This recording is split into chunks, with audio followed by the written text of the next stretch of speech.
Hey guys, it's me, Crazy Honda Chris here, and I'm going to show you guys how to adjust your height of your heads-up display in your 2023 Honda Pilot Elite. So let's get going right now. Boom, here we are. You can see right now the heads-up display is right up there on the windshield, right? We're going to zoom out here quick. We're going to come over here to the steering wheel controls. You got a little wheel action going here, a little wheel action over here. We're actually going to use the one here on the right-hand side. Now, as we kind of wheel up and down to find what we're looking for, to select it, you're going to push the wheel in.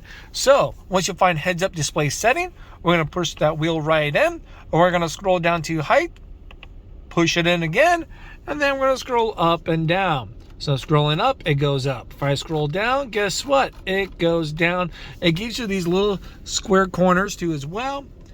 So as you change those things, they're going to be displaying right up there. You can see exactly the outline from there. There it is, guys. Heads up display adjustment done. See you at the next video.